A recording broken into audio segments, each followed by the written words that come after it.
Dapat klaruhon na sa atong city government ang schedule sa garbage collection.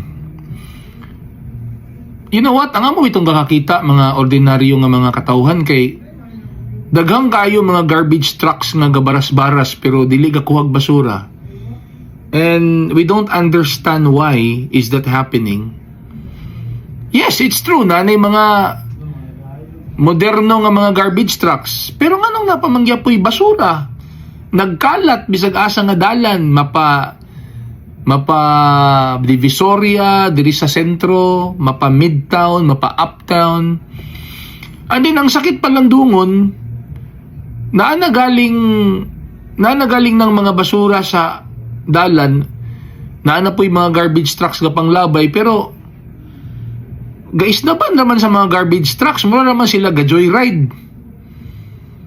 So basing maingon mo nga tungod sa schedule, o di i-intensify pa ninyo ang information dissemination sa scheduling. Pangita mo pamaagi nga ma-aware ang mga katawhan kung kanusa ang schedule sa pag-pick up sa basura sa ilang barangay, sa ilang zona.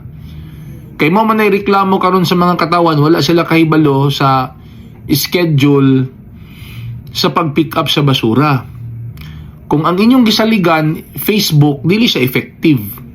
Kung Facebook lang, dapat gamiton ninyo ang tanang means of information dissemination. Dili lang mo magsalig sa Facebook nga porket gipost na ninyo sa Facebook, nagtuo na mo nga ang tanang katawhan sa Cagayan de Oro nakabalo sa schedule kung kanusa nila ilabay ang ilang basura.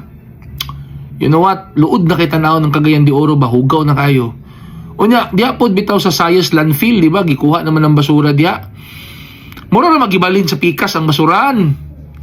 Yes, kanang landfill, wala na yung basura. Pero ang atbang, napuno mangyapog basura. Namang ipo'y mga basura nagtapok. Gihimo man na ninyo yung garbage segregation.